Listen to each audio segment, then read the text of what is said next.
Hello, my fellow page turners, and welcome back to the channel. I'm Matthew, the man with a hat who reads, and today we are talking about The Imaginary Corpse by Tyler Hayes. Now, I've been promising this review for a little while, but I've had a lot going on, and I know I finished reading this book almost a month ago at this point, but I'm going to still want to talk about it. So, as always, we start with the synopsis.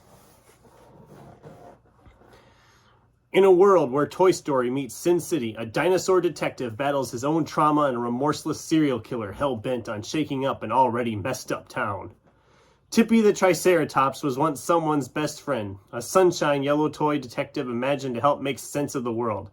But inescapable tragedy forced Tippy to be set aside, still loved, still real, but now abandoned. So he found a home in the underbelly of the imagination, a place called the Still Real. But friends keep disappearing here, and Tippy is left chasing a mysterious figure who can do the impossible, kill an idea. Permanently. With fear and anxiety already ripe on the streets of Playtime Town, Tippy must face his own demons before all that's left is imaginary corpses. Okay, so I knew nothing about this book until I found it at a half-price bookstore.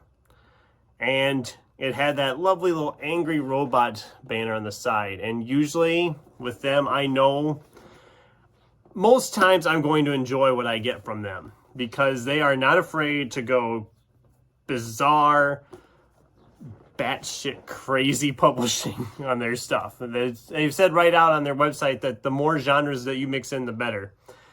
And this book is insane. There is so much creativity going on in here. I mean, there are so many ideas being thrown around, and I don't even know where to start. So, apparently, according to the concept, I'm going to try to explain a little bit more in depth about what's going on, because the synopsis throws a lot at you to try to digest at first. But essentially, whenever you have an idea, whether it be a fictional idea or an imaginary friend or whatever, that thing becomes real. And then if you just, I guess it gets taken from you or just drops really fast from you, it ends up in the still real. So we get this amazing world made up of all these miniature worlds, some of which are wholly detailed worlds that were an idea for, like, say, a sci-fi novel that was then just thrown to the side, or a business. I mean, but then there's Tippy, who is a toy dinosaur detective, as you can see on the cover. The cover's great. And he's in Playtime Town. And Playtime Town is literally made up mainly of your, like, imaginary friends or the monsters under the bed or whatever, you know. We all have those odd things in our past, of course. And the world is hilarious because it's like a detective noir story, but instead of like a bar or something where he hangs out, it's literally a root beer float place.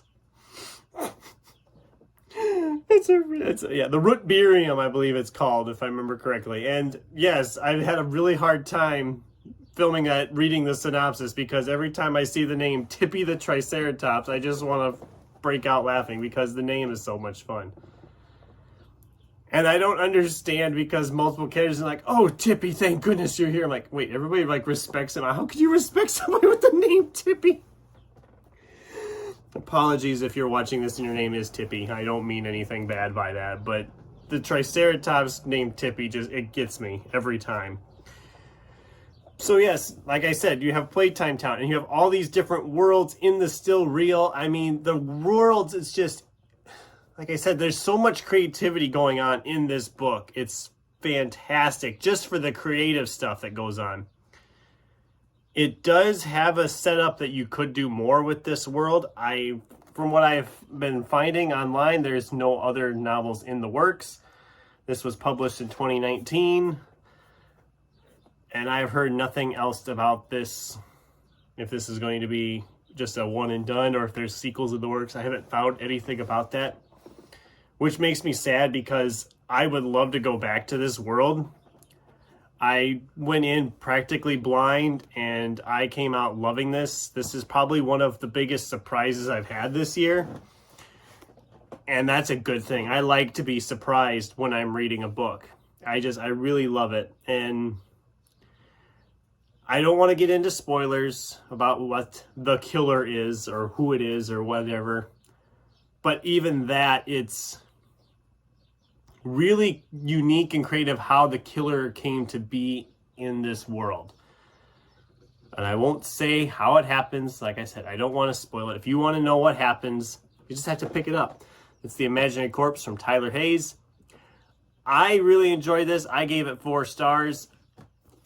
And it's not very long. It flies by. It's just shy of 300 pages, and it flew by for me. And definitely check this one out if you're just looking for something creative or just completely different. And that's my biggest thing, I guess. Maybe you've read it. What did you think? Does this sound like a book you'd enjoy? Have you read it? What were your thoughts? I'd love to have a discussion with you about it in the comments down below. Thanks for watching, and until next time, keep turning pages.